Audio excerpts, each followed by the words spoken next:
संयुक्त कृषक संगठन उपदेष्टा मंडली सदस्य रमेश महापात्र बस्ता के नहीं अनेक वर्ष आम आंदोलन थिला। विगत वर्ष मानक बस्ता गोटे गोटे मंडी में फटाफटी कर देउथले। ई वर्ष आम वर्तमान सोहेला ब्लॉक घेस मंडी में अच्छु।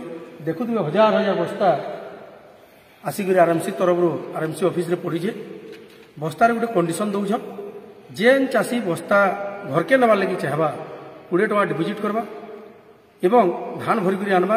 धान भरिक आनला परे से धान तौल हेबा।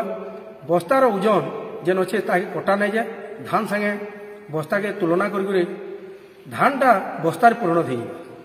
2 नंबर कथा हो से जेन 20 टका डिपोजिट करथिबा जेतकी बस्ता नहीं थिबा सेतकी बस्तार पैसा सांग सांग से जगह फिरे नहीं।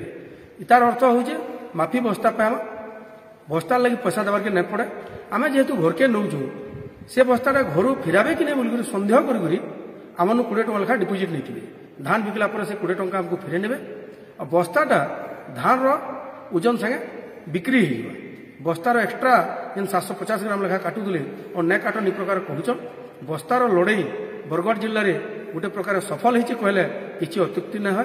आम मंडी में जेनता देखबार के पाऊँ विभिन्न पीपीसी जेनटा पेडी प्रोक्योरमेंट जगह मैंने अच्छे से जगह मान के भी बस्ता मैंने देचन। आम सब जगह की जीमा बरगढ़ जिलार सबू चाषी बस्ता दाबी करूँ और बस्तार ही धान बिकुन।